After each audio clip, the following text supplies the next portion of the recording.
kids, how are you all? I hope you all are fine and safe at home. Welcome to online classes. This side Sweety Agarwal from Shiv Jyoti Educational Group Kota.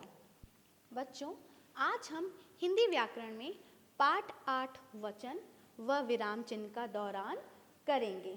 सबसे पहले हम पाठ 8 वचन का दौरान करेंगे, जिसके लिए आप अपनी हिंदी व्याकरण की किताब निकालेंगे और पेज 35 पर आएंगे। पाठ 8 वचन। बच्चों, वचन के बारे में हम पहले भी पढ़ चुके हैं, आज हम इसका दौरान करेंगे। शब्द के जिस रूप से एक या अनेक होने का बोध हो उसे उन्हें वचन कहते हैं। बच्चों, वापस से सुनिए। शब्द के जिस रूप से एक या अनेक होने का बोध हो उन्हें वचन कहते हैं। जैसे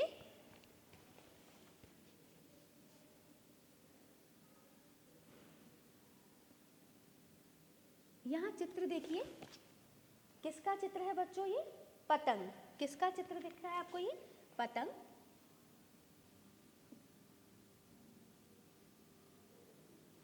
आप दूसरा चित्र देखिए, ये चित्र किसका है? टोपी। बच्चों, पतंग और टोपी हमें एक होने का बोध करा रहे हैं, तो हम इन्हें एक वचन कहेंगे। एक वचन। अब यहां देखिए, यहाँ संख्या में पतंग कितनी है? एक से अधिक है, तो ये क्या हुई? एक से अधिक है तो हम इन्हें क्या कहेंगे? बहुवचन। पतंग का पतंगे। इसी तरीके से यहां देखिए, टोपी। टोपी का बहुवचन क्या हुआ? टोपियां।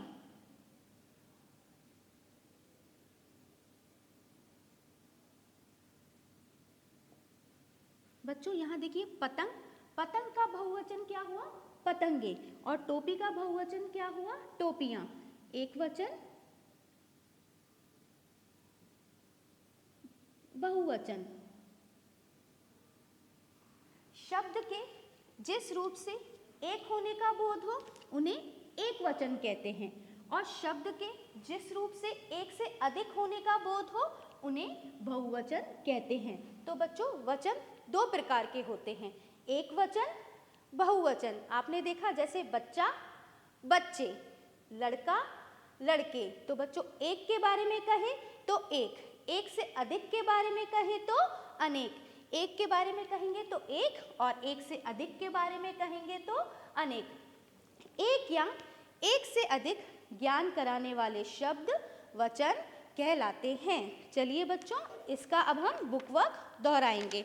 बच्चों, अब हम प्रश्न 1 का दौरान करेंगे, जो आपको पेज नंबर 36 पर दिया हुआ है।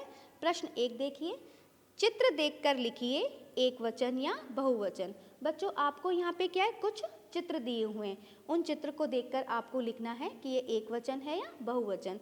सबसे पहले आपको एक उदाहरण के द्वारा समझाया गया है। बच्चों देखिए, ये चित्र किसका है? तितली। एक ही तितली दिख रही है संख्या में, तो हमने यहाँ पे क्या लिख दिया? एक वचन। इसी तरीके से दूसरा चित्र देखिए, दूसरा चित्र किसका है बच्चों? चूहे का। अब यहाँ पे आपको संख्या में कितने दिख रहे हैं? 2 चूहे दिख रहे हैं, एक से अधिक हैं, तो यहाँ क्या आएगा? बहुवचन। इसी तरीके से यहाँ देखिए बच्चों, यह चित्र किसका है? फूल का। अब यहाँ पे 1 2 3 4, एक से अधिक फूल हैं, तो ये क्या हुए? बहुवचन। इसी तरीके से यहाँ पे यहाँ पे कितने, क्या दिख रहा है बच्चों? ये चित्र किसका है? मटके का। ये संख्या में कितना है? 1, तो ये क्या हुआ? एक वचन। यहाँ पे देखिए, ये चित्र किसका है? लड़कियाँ। क्या है बच्चों? ये लड़कियाँ। एक से अधिक लड़कियाँ हैं, तो यहाँ पे क्या आएगा? बहुवचन। यहाँ ये किसका चित्र है? बंदर। कितना है ये? 1, तो हम यहाँ पे क्या लिख देंगे? एक वचन। चलिए करके देखते हैं। देखिए बच्चों, ख।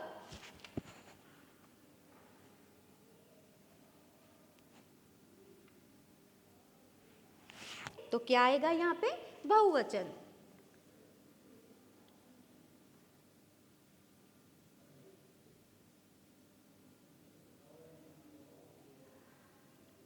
अब हम दूसरा चित्र देखते हैं। घ। ये किसका चित्र है बच्चों? एक मटके का। घ। ये संख्या में कितने हैं? 1, तो ये क्या हुआ? एक वचन।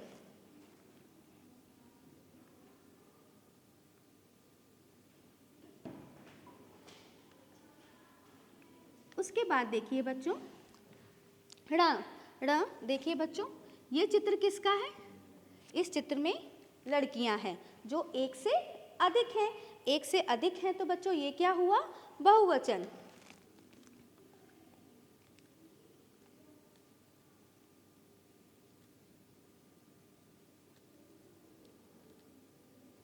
तो बच्चों आपने यहाँ पे क्या देखा? एक जो संख्या में एक है उसे हम एक वचन कहेंगे और संख्या में एक से अधिक है तो उन्हें बहुवचन कहेंगे। अब आप प्रश्न 2 देखिए। हाथी के चित्र में से एक तथा अनेक शब्द चुनकर लिखिए। अब बच्चों यहाँ पे क्या है? एक आपको हाथी का चित्र दिया हुआ है। अब उसमें क्या है? एक भी है, एक और अनेक शब्द आपस में मिल गए हैं। तो अब हमें क्या करना है? एक को एक जगह, एक को एक पे लिखना है, अनेक को अनेक पे। ठीक है बच्चों, सबसे पहले हम देखते हैं घड़ी। प्रश्न 2।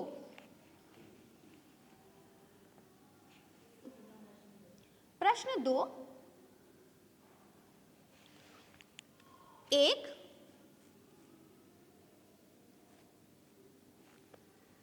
अनेक।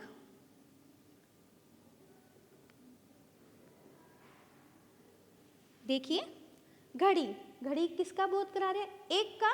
तो हम एक के आगे क्या लिख देंगे? घड़ी। और घड़ी का बहुवचन क्या हुआ? घड़ियां। तो हमने अनेक के आगे क्या लिख दिया? घड़ियां। अब दूसरा देखिए, इसी तरीके से नदी, नदियां, चिड़िया, चिड़िया, घोड़ा, घोड़े, किताब, किताबें।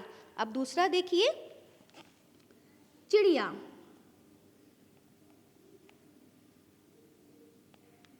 चिड़िया शब्द से हमें पता लग रहा है कि ये संख्या में एक है, तो हमने इसे कहाँ लिख दिया? एक के आगे। और चिड़िया, चिड़िया शब्द से हमें पता लग रहा है कि ये संख्या में एक से अधिक है, तो हम उसे कहाँ लिख देंगे? अनेक में। चिड़िया,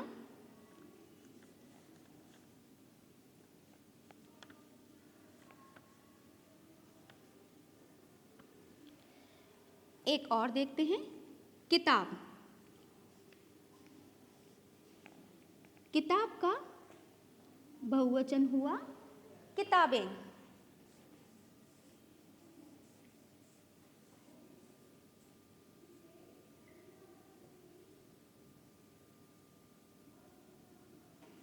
तो बच्चों घड़ी, घड़ियां, चिड़िया, चिड़िया, किताब, किताबें।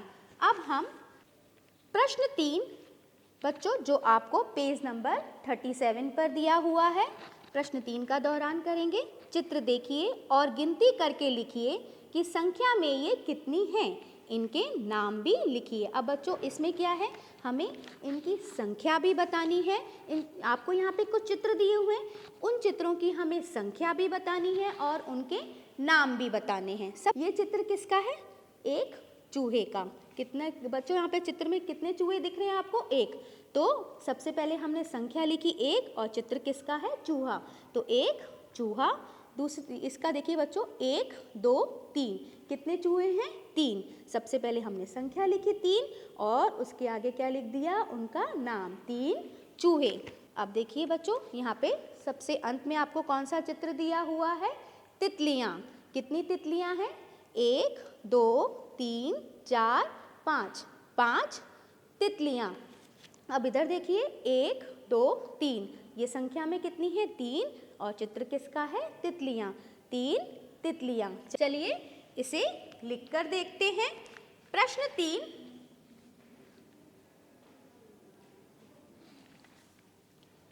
सबसे पहले खरगोश। कितना खरगोश है? एक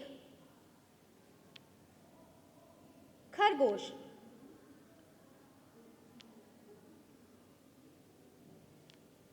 अब दूसरे चित्र में कितने खरगोश हैं? 4 खरगोश।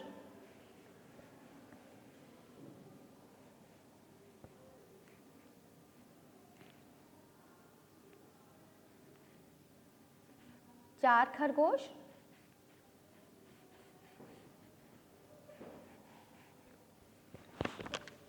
दूसरा देखते हैं हम 2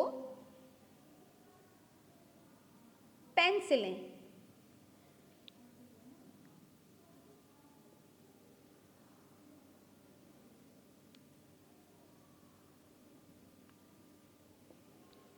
यहाँ कितनी है? 6 पेंसिलें। 6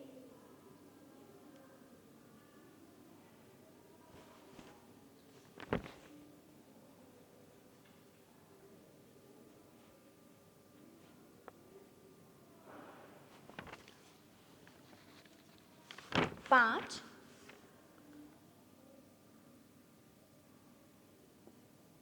तितलियां।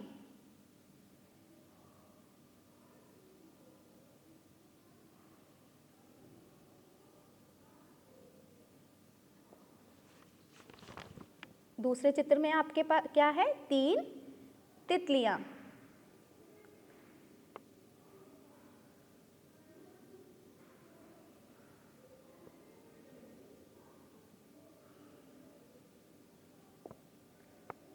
बच्चों, आपने वचन अच्छे से दोहरा लिया होगा। अब हम विराम चिन्ह का दोहरान करेंगे। विराम का अर्थ होता है रुकना अथवा ठहरना और चिन्ह का अर्थ होता है निशान। लिखते समय भावों के अनुसार जो चिन्ह लगाए जाते हैं उन्हें विराम चिन्ह कहते हैं। सबसे पहले हम देखेंगे पूर्ण विराम।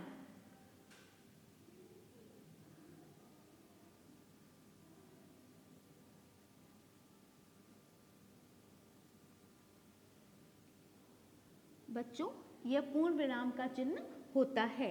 जब वाक्य समाप्त हो जाता है तो उसके अंत में हम पूर्ण विराम का प्रयोग करते हैं। जैसे राधा एक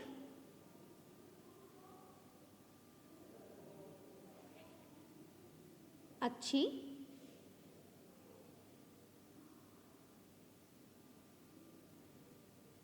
लड़की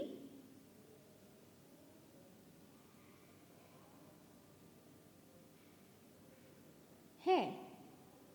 यह वाक्य समाप्त हो गया। अब इस वाक्य के अंत में हम कौन सा चिन्ह लगाएंगे?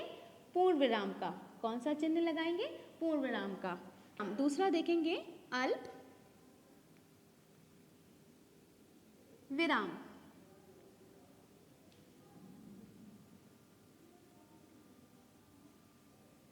बच्चों, यह अल्प विराम का चिन्ह होता है।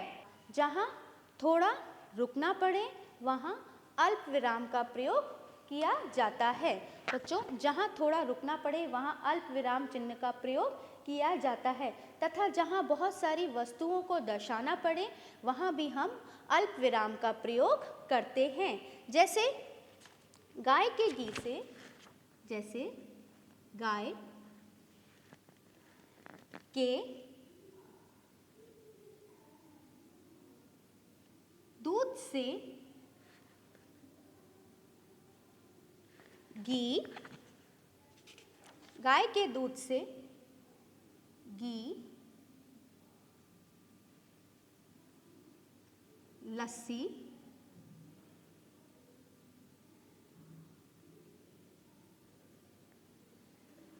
मक्खन,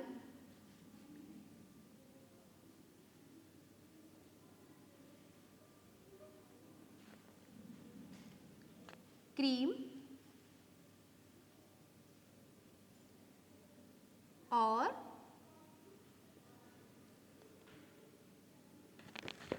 खोया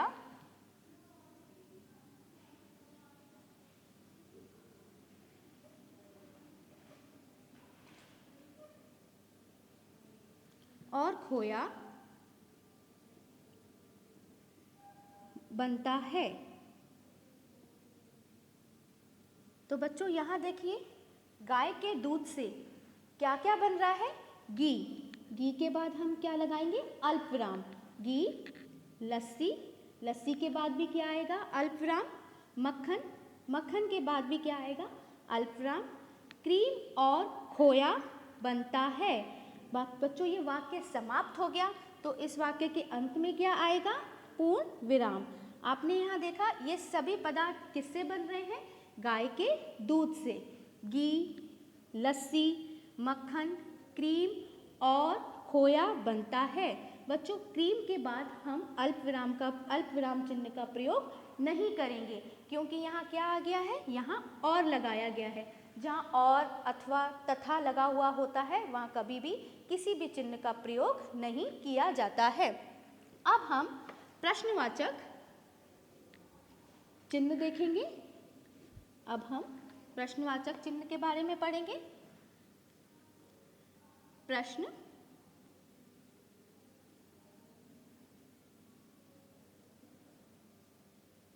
वाचक चिन्ह। बच्चों यह प्रश्नवाचक चिन्ह का ये कौन सा चिन्ह है? प्रश्नवाचक। जब किसी से प्रश्न पूछा जाए तो उसके अंत में प्रश्नवाचक चिन्ह लगाया जाता है। जैसे आप कहाँ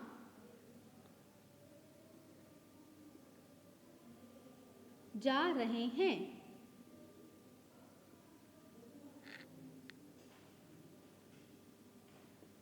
बच्चों देखिए, आप कहाँ जा रहे हैं, यहाँ क्या पूछा जा रहा है? प्रश्न पूछा जा रहा है। तो इस वाक्य के अंत में क्या लगेगा? प्रश्नवाचक चिन्ह। जब किसी से प्रश्न पूछा जाए तो उसके अंत में क्या आता है? प्रश्नवाचक का चिन्ह का प्रयोग किया जाता है। जैसे तुम कब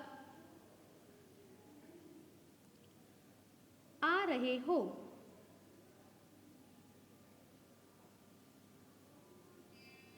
बच्चों यहाँ भी क्या है?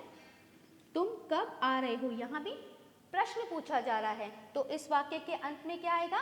प्रश्नवाचक चिन्ह का प्रयोग किया जाएगा। तो बच्चों आपने देखा, जहाँ कहाँ, कब, क्यों पूछा जाए, प्रश्न पूछा जाए तो उस वाक्य के अंत में प्रश्नवाचक चिन्ह का प्रयोग किया जाता है। अब हम इसका कॉपी वर्क का दौरान करेंगे। रिक्त स्थानों की पूर्ति कीजिए। पहला, विराम का अर्थ है रिक्त स्थान। बच्चों विराम का अर्थ क्या होता है? रुकना। तो हम यहाँ पे क्या लिखेंगे? यहाँ पे क्या आएगा? रुकना। दूसरा, रिक्त स्थान का अर्थ है थोड़ा रुकना। बच्चों किसका अर्थ है थोड़ा रुकना? अल्प विराम का। किसका? तो इस रिक्त स्थान में क्या आएगा? अल्प विराम। और ये किसका चिन्ह है? अल्प विराम का। 3, वाक्य के अंत में रिक्त स्थान लगाया जाता है। अभी आपने दोहरान किया था, जब वाक्य समाप्त हो जाता है तो वाक्य के अंत में पूर्ण विराम लगाया जाता है। बच्चों इस रिक्त स्थान में क्या आएगा? पूर्ण विराम। और ये किसका चिन्ह है? पूर्ण विराम का। 4, प्रश्न के अंत में रिक्त स्थान लगाया जाता है। बच्चों जब किसी से प्रश्न पूछा जाए तो उस वाक्य के अंत में प्रश्नवाचक चिन्ह का प्रयोग किया जाता है। तो यहाँ क्या आएगा? प्रश्न के अंत में प्रश्नवाचक चिन्ह का लगाया जाता है। बच्चों यह किसका चिन्ह है? प्रश्नवाचक चिन्ह का। अब यहाँ पे अभ्यास प्रश्न दोहराएंगे। प्रश्न, नीचे लिखे वाक्यों में उचित विराम चिन्ह लगाइए। यहाँ पे क्या है बच्चों? आपको कुछ वाक्य दिए हुए हैं जिनको पढ़ के हमें चिन्हों का प्रयोग करना है। पहला, आप कहाँ रहते हैं? प्रश्न पूछा जा रहा है तो इस वाक्य के अंत में कौन सा चिन्ह आएगा? प्रश्नवाचक चिन्ह। दूसरा, मेरा जन्म इंदौर में हुआ था। बच्चों यहाँ वाक्य समाप्त हो गया है तो इस वाक्य के अंत में कौन सा चिन्ह आएगा? पूर्ण विराम। तीसरा, मेरे पास लाल, पीले, हरे व नीले रंग के सूट हैं। बच्चों यहाँ देखिए, अभी आपको बताया था अल्प विराम, जहाँ बहुत सारी वस्तुओं को दर्शाना पड़े वहाँ कौन से चिन्ह का प्रयोग होता है? अल्प विराम चिन्ह का प्रयोग होता है। तो यहाँ पे लाल के बाद कौन से चिन्ह का प्रयोग होगा? अल्प विराम। पीले के बाद अल्प विराम। हरे व नीले के बाद कोई भी चिन्ह का प्रयोग नहीं होगा, क्योंकि यहाँ क्या लिखा हुआ है? व। जहाँ व, अथवा, तथा ये शब्दों का प्रयोग होता है वहाँ कोई भी चिन्ह नहीं आता है। और इस वाक्य के अंत में कौन सा चिन्ह आएगा? पूर्ण विराम चिन्ह। 4 देखिए, गीता मेरी सहेली है। बच्चों ये वाक्य समाप्त हो गया, तो इस वाक्य के अंत में कौन सा चिन्ह आएगा? पूर्ण विराम। 5वां, यहाँ कौन बैठा है? यहाँ प्रश्न पूछा जा रहा है, तो यहाँ पे क्या आएगा? प्रश्नवाचक चिन्ह। 6, टीना के बाल काले, घने और घुंघराले हैं। बच्चों अब देखिए, काले, काले के बाद कौन सा चिन्ह आएगा? अल्प विराम। घने और घुंघराले, यहाँ कौन से शब्द का प्रयोग हुआ है? और। तो जहाँ और, अभी आपको बताया, जहाँ और अथवा तथा शब्द का प्रयोग होता है वहाँ कभी भी किसी भी चिन्ह का प्रयोग नहीं होता है। और इसके वाक्य के अंत में कौन सा चिन्ह आएगा? पूर्ण विराम। तो बच्चों आपने मेरे साथ, मैं आशा करती हूँ आपने मेरे साथ पाठ 8 वचन व विराम चिन्ह का अच्छे से दोहरान किया होगा। धन्यवाद।